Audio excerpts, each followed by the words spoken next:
What would you do if you saw someone in need, but you only had $10 left to your name?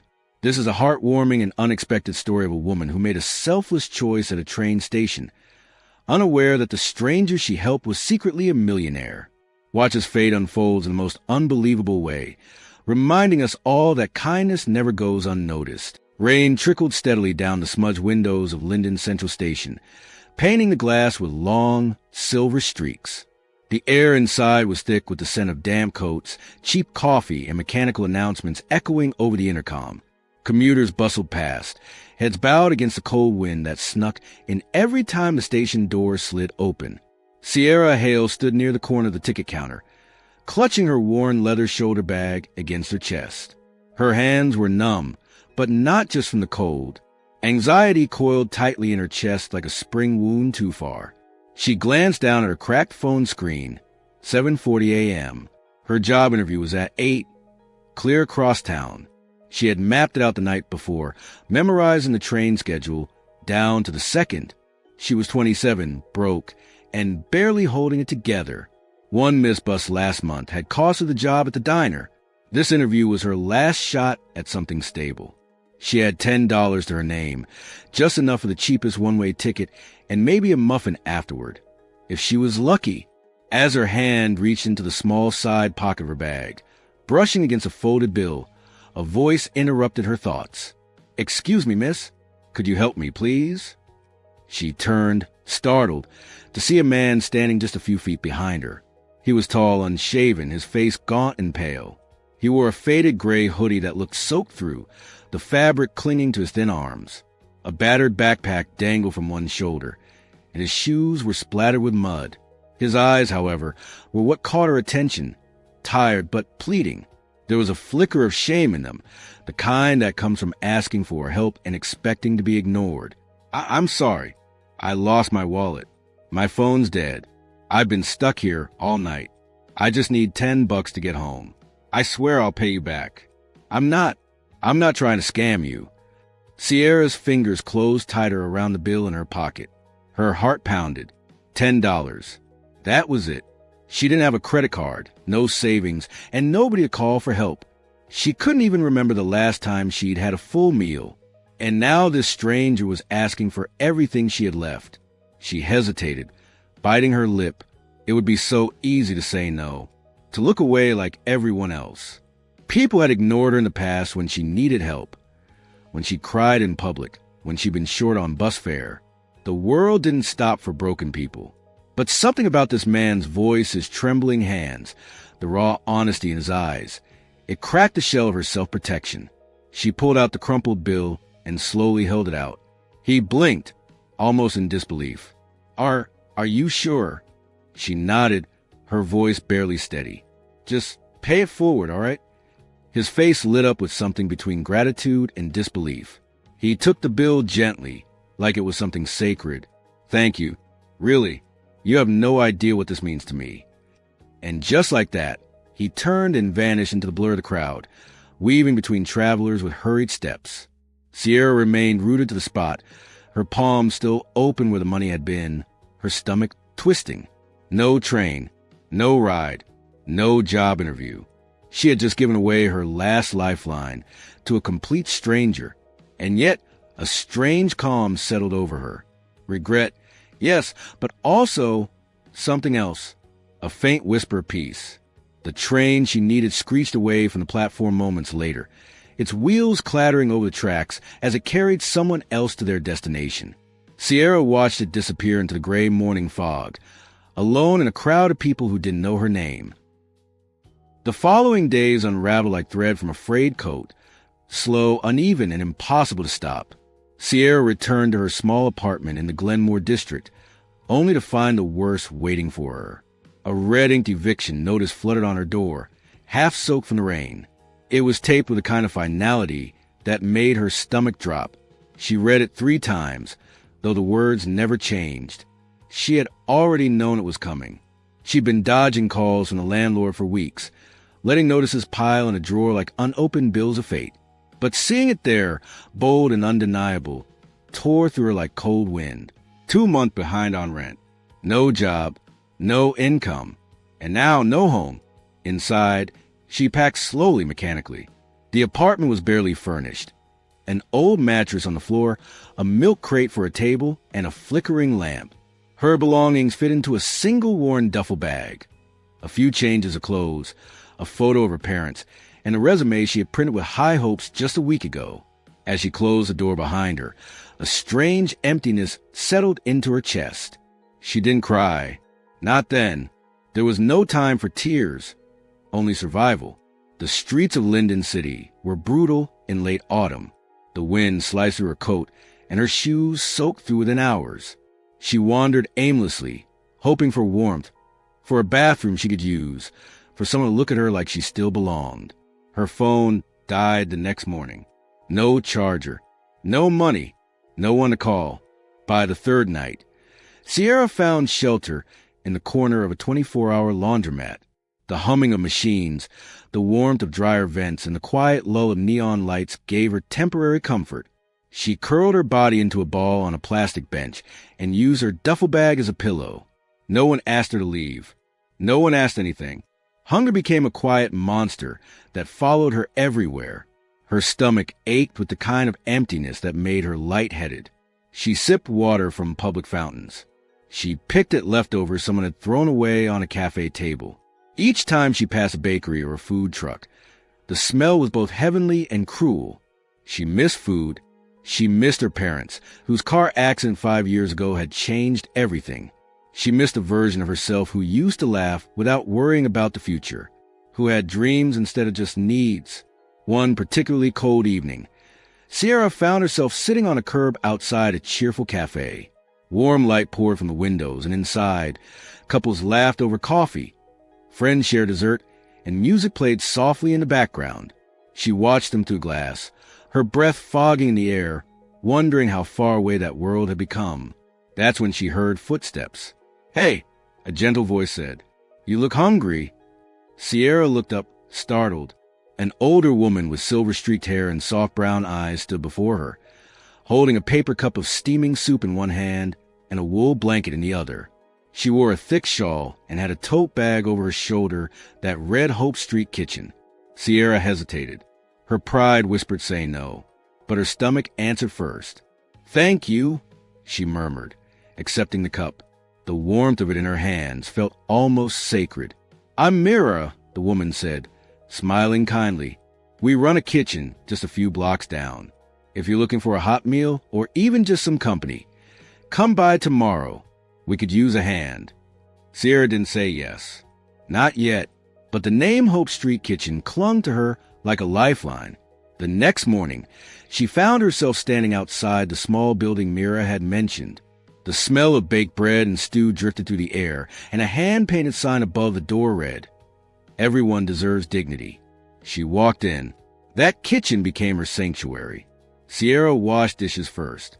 Then she helped serve meals, refilled water jugs, wiped tables. The work was simple, but meaningful.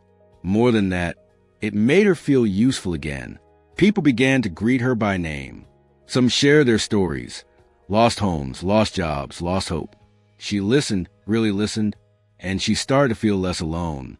Mira, true to her word, never treated her like charity. She offered guidance, but never pity. She gave Sierra quiet responsibilities and praised her when she took initiative. She encouraged her to speak up, to smile again, to believe she still had value. Over time, Mira became more than a supervisor. She became a mentor, a kind of mother figure Sierra hadn't realized she'd been aching for. One afternoon, as they stood side by side peeling carrots for the evening meal, Mira said, "You've got more strength in you than you think. Some people just need the right soil to grow." Sierra didn't answer right away, but she felt something shift inside her. Hope, small, fragile, but there. The wind that day cut sharper than usual. A pale sun peeked through thick clouds, casting a silvery sheen over the snow-dusted pavement in front of Hope Street Kitchen. Inside, the warm scent of vegetable stew filled the air, mingling with the low hum of conversations and clinking dishware. Volunteers moved with quiet rhythm, ladling food, clearing trays, offering soft smiles. Sierra stood near the back, sleeves rolled up, her hands submerged in soapy water as she scrubbed trays with practiced care. Her fingertips were pruned and red from heat, but she didn't mind. The work kept her grounded, gave her something solid to hold on to. Since she started volunteering, the chaos in her life had begun to settle into something almost resembling purpose. She didn't notice the black luxury car pulling up outside. The engine purred as it came to a stop, its sleek exterior standing in stark contrast to the modest brick building beside it. A moment later, the back door opened and a tall man stepped out, adjusting the cuffs of his dark wool coat. He looked entirely out of place. Polished shoes, tailored jacket, crisp shirt beneath a cashmere scarf. He moved with the calm confidence of someone used to boardrooms and high-rise offices, not neighborhood soup kitchens. But as he stood there for a moment, surveying the modest building in front of him, there was a flicker of uncertainty in his expression, almost like he was nervous. Inside, Sierra was too focused on stacking trays to see him enter. The front door creaked open quietly, letting in a gust of cold air and the faint scent of cologne and leather. The man scanned the room, his eyes searching until they landed on her.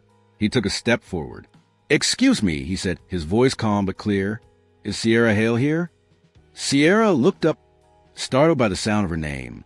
Her hands paused mid-rinse, and she turned around slowly. When her eyes met his, her breath caught in her throat. There was something eerily familiar about the man. His eyes, yes, that was it, thoughtful, deep-set, a shade of hazel that reminded her of late autumn leaves.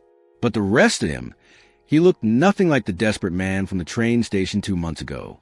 I'm Sierra," she said cautiously, dry her hands on a towel. The man's lips curved into a warm, almost sheepish smile. "You may not recognize me, but we met at Linden Central Station. You gave me $10. Her eyebrows lifted, stunned. "Wait, what? That was you." He nodded. "My name is Ethan Vale." Sierra stared, trying to bridge the image of the shivering, scruffy man in the gray hoodie with the poised figure standing before her now. "I don't understand," she said slowly. You look completely different." Ethan chuckled softly. "I was dressed down intentionally. It was a test, an experiment, really. I was researching something personal, something my company is deeply involved in. I wanted to see how people responded to someone in need when there was nothing to gain. You were the only person that day who gave me anything, and you had so little to give." Sierra blinked. Her mind raced, tried to make sense of it. "You did this on purpose?" He nodded. "I run a company called Viridian Labs. We focus on social technology, projects that measure and improve community support systems, urban outreach, and digital empathy tracking. That day at the station, I was testing a hypothesis about compassion." "And I was your lab rat?" she asked, still trying to process. "No," he said gently. "You were the proof. You gave your last $10 without expecting anything in return. I was just a stranger, and you didn't hesitate." Sierra crossed her arms, feeling a mix of awe and disbelief. "So what now? Why are you here?" Ethan took a deep breath and stepped closer. "I started looking for you the moment I got back to my office. It took longer than I thought. Your phone was off, no social media presence, no recent job records. You vanished. But then I found a record from the Hope Street Kitchen volunteer list last week." Sierra's throat tightened. "You went through all that just to find me?" "I wanted to say thank you," Ethan said. "But more than that, I want to help. I've seen your resilience, your kindness, your determination. You've done more with nothing than most people do with everything." He reached into the inner pocket of his coat and pulled out a small envelope. "This is a job offer," he said, handing it to her. "Entry level, sure, but it comes with paid training, mentorship, and a real chance to grow. No strings attached. I believe in giving people like you not handouts, but opportunities, the kind that stick." Sierra looked down at the envelope, hesitant to touch it. It felt surreal. 2 months ago, she was giving him her last $10. Now he was offering her a future. "You don't owe me anything," she said quietly. "I know," he replied, "but maybe I owe you." The office building that housed the Vale Community Initiative was nestled in a renovated industrial district, surrounded by urban gardens and converted art spaces. Unlike the cold, clinical structure Sierra had imagined, it felt warm, alive. Glass walls and sunlight, and the sound of laughter echoed down the hallways. There was purpose in the air. Ethan had kept his word. No red tape, no condescension, no strings. Just an open door. On her first day, Sierra felt like an imposter. She wore borrowed business clothes Mira had helped her find from a local charity thrift shop and clutched a notepad like a life raft. But instead of judgment, she was met with kindness. From receptionists who showed her around, to team leads who patiently explained her tasks. She started with clerical work, sorting files, organizing schedules, managing emails. It was simple but important. Gradually, she picked up more. She stayed late, asked questions, and took notes. She observed meetings, listened to how ideas were pitched, and began to understand how nonprofit outreach truly worked. Yet, what made her stand out wasn't just her effort. It was her perspective. One morning, during a brainstorming session on improving food security in the city, Sierra hesitantly raised her hand. The room quieted. "What if we took the food to them?" she said. A mobile soup kitchen. A van that could move to different parts of the city, where the shelters don't reach. Especially in winter. People shouldn't have to walk miles for a hot meal. The idea struck a chord. Ethan leaned forward, intrigued. Within weeks, the concept was greenlit as a pilot program. But it wasn't handed off to someone else. It was handed to Sierra. She worked on it day and night, from planning routes and managing fuel costs to coordinating volunteer drivers and getting food donations. Sierra became the heartbeat of the project. She learned about budgeting, built spreadsheets, negotiated with suppliers, and even drafted proposals for city permits. She made mistakes, missed pickups, a flat tire on the first week, a late delivery to a critical neighborhood. But each setback taught her something new. Mira often stopped by to lend a hand, and Ethan checked in regularly, though he always gave her space to lead. The first time a van pulled up to a group of tents under a freeway overpass, Sierra stepped out with a warm tray of stew and bread. She saw the faces of people just like she had been, cold, tired, and invisible. She greeted each one with a smile and a kind word. And when they thanked her, she told them what Mira had once told her. "You still matter." Months passed. The program grew. Local news ran a story on the Warm Wheels initiative, and donations began pouring in. Sierra trained new volunteers and expanded the route. Soon, they had 2 vans, then 3. For the first time in years, she felt useful. But more than that, she felt seen. On the anniversary of the program's launch, the initiative hosted a celebration gala. The hall was decorated with string lights and banners printed with the faces of the people the mobile kitchen had helped. City officials attended. Donors came dressed in suits and gowns. Volunteers stood proudly at the back of the room. Sierra wore a deep green dress, simple, elegant, borrowed from Mira, and her hair, gently curled, framed a face transformed by strength and purpose. Ethan stepped onto the stage to give his speech. He looked calm, but there was something extra in his eyes, an energy Sierra couldn't quite place. "This past year has been one of incredible change," he began. "We've expanded programs, reached new communities, and helped thousands of people get the support they need. But none of it would have happened without one decision, one moment of kindness." He looked toward the back of the room, his gaze locking onto Sierra's. "One person gave me something when I had nothing, not knowing who I was, not asking for anything in return, just believing that I was worth helping." The crowd grew quiet. "I have one more announcement," he said, his voice growing softer as he reached into his pocket. He stepped down from the stage and walked directly toward Sierra, the crowd parting instinctively around him. In his hand was a small envelope. She took it confused. When she opened it, her breath caught.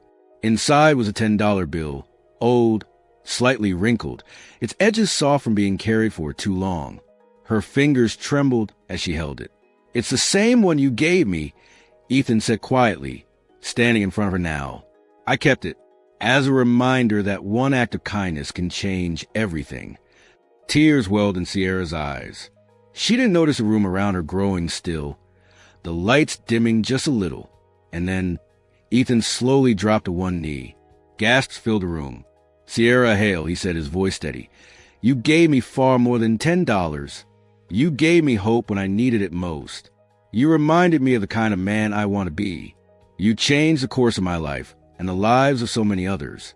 So today, I want to ask you something." He opened a small velvet box, revealing a delicate ring that shimmered under the lights. "Will you marry me?" Time seemed to stop. Sierra stared frozen as tears slid down her cheeks. The $10 bill clutched in one hand. Her free hand reached out without thinking. "Yes," she whispered, then laughed through the tears. "Yes." The room erupted into cheers. Volunteers clapped. Donors stood. Mira wiped her eyes proudly from the back of the room. And there, in a room full of strangers and friends, under warm lights and surrounded by people they both helped in different ways, Sierra and Ethan embraced. Two lives forever changed by a single, selfless moment. It was a quiet Sunday morning when Sierra stumbled upon the truth. She and Ethan had moved into a small townhouse near the city park, a modest, sunlit place that always smelled like coffee and fresh pages. Life had taken on a gentle rhythm. She still led the mobile soup kitchen project, and Ethan had expanded the Vale Community Initiative to include housing assistance and employment training. They were building something bigger than themselves, something that mattered.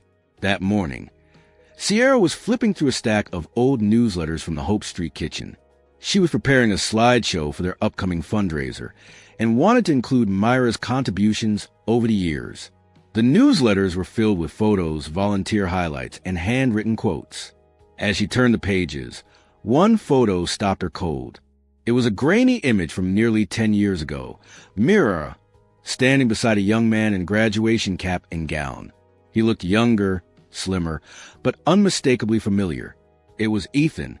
Sierra blinked, reading the caption beneath it. "Congratulations to Miravale's son, Ethan, the first Hope Street Scholarship recipient to graduate summa cum laude." She stared at the words, then read them again. Miravale. Mira and Ethan shared the same last name. A slow realization settled over her like a warm breeze. The kind woman who had handed her soup on one of the worst nights of her life. The woman who invited her to the kitchen, who had become like family, was Ethan's mother.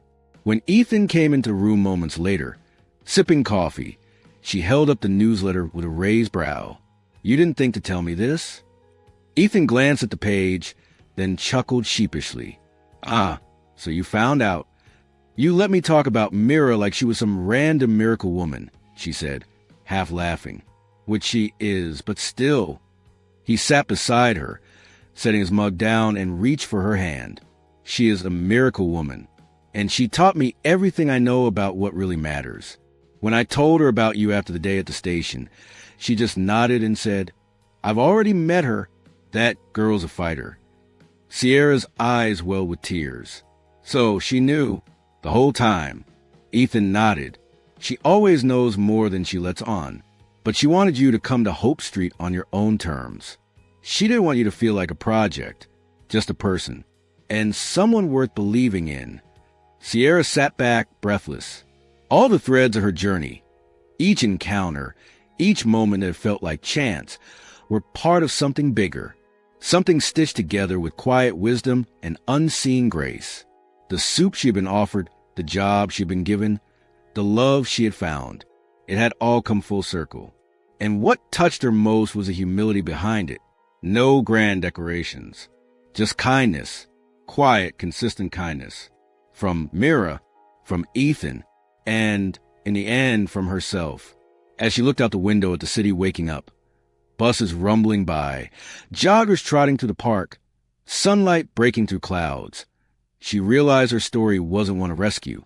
It was one of rediscovery. From rock bottom to something resembling a miracle, Sierra had fought, endured, and opened her heart. And in doing so, she hadn't just changed her life.